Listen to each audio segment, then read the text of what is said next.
အားလုံးပဲမင်္ဂလာပါ OK Channel ကနေကြိုဆိုပါရစေဒီ Channel ကနေကြည့်ရှုနေကြသူတွေအတွက်ဗဟုသုတရဖွယ်ရာအကြောင်းအရာလေးတွေကိုအမြဲတမ်းတင်ဆက်ပေးနေတာဖြစ်ပါတယ်စွန့်ဦးတီထွင်သူတွေကြောင့်ကျမတို့နေထိုင်တဲ့ဒီကမ္ဘာကြီးကတနေ့တခြားပုံမကောင်းမွန်တဲ့ကမ္ဘာကြီးအဖြစ်ဆင့်ကဲပြောင်းလဲလာတာပါစွန့်ဦးတီထွင်သူတွေဟာလူတိုင်းရဲ့ဘဝမှာတစ်စိတ်တစ်ပိုင်းအနေနဲ့အကျိုးသက်ရောက်မှုတစ်ခုကိုဖြစ်ဆွတ်ပေးပါတယ်အဲ့ဒီလိုစွန့်ဦးတီထွင်သူတွေတဲကမှစွန့်ဦးတီထွင်သူလူမဲအမျိုးသမီးတယောက်အကြောင်းကိုဒီကနေ့မှတင်ဆက်ပေးသွားမှာပဲဖြစ်ပါတယ်ရှင်။သူမကတော့ Mary Beatrice Davidson ခန္ဓာပဲဖြစ်ပါတယ်။ Mary ဟာ1912ခုနှစ်မေလ18ရက်မှာ Monroe, North Carolina, United States မှာမွေးဖွားခဲ့ပါတယ်။ Mary ဟာ African American ဘွားတစ်ယောက်ပါ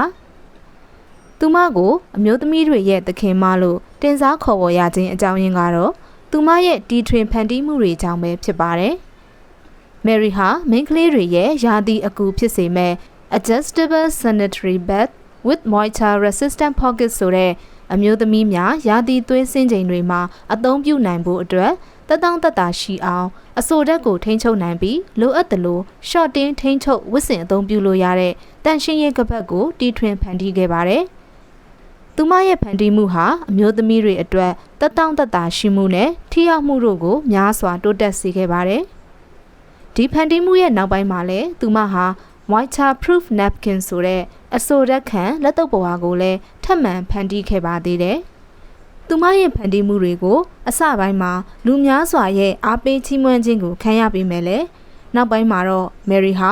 African သွေးပါတဲ့သူတစ်ယောက်ဖြစ်တာကြောင့်လူဖြူတွေရဲ့ဝိုင်းဝန်းနှိပ်ကွပ်ခြင်းကိုခံခဲ့ရပါတော့တယ်။လူမျိုးရေးနဲ့ကြားမရေးရာအတားအဆီးတွေကြောင့်သူမရဲ့ဖန်တီးမှုတွေဟာ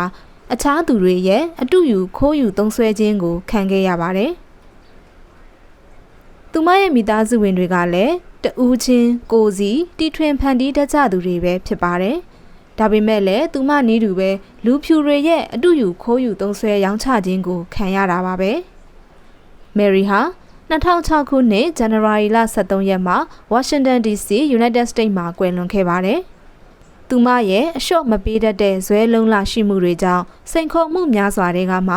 အိမ်သာသုံး tissue holder နဲ့ရေချိုးရာမှာအသုံးပြုတဲ့နောက်ကျောရေဆေးတဲ့အသုံးဆောင်ပစ္စည်းတွေအပါအဝင်အခြားမူပိုင်ခွင့်များစွာကိုလည်းရရှိခဲ့ပါတယ်။ Mary ဟာတီထွင်ဖန်တီးမှုသမိုင်းတစ်လျှောက်မှာကောင်းစွာနေရာမရခဲ့ပေမဲ့လည်းသူမရဲ့တီထွင်မှုကြောင့်ဘီလီယံချီတဲ့အမျိုးသမီးတွေယောဂပိုးအမျိုးမျိုးရဲ့ရန်ကနေကင်းဝေးပြီးတက်တောင့်တက်တာနေထိုင်နိုင်ဖို့အထောက်အကူပြုခဲ့ပါတယ်။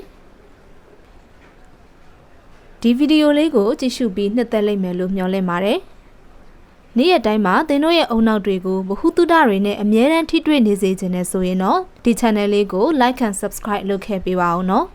နောက်ထပ်လာမယ့်ဗီဒီယိုတွေကိုလက်မလွတ်ဖဲကြည့်ရှုနိုင်ဖို့အတွက်ခေါင်းလောင်းလေးကိုနှိပ်ပေးခဲ့ဖို့လည်းမမေ့ပါနဲ့နော်။ပိုကောင်းတဲ့ဗီဒီယိုတွေနဲ့ထပ်မံတွေ့ဆုံကြပါမယ်ရှင်။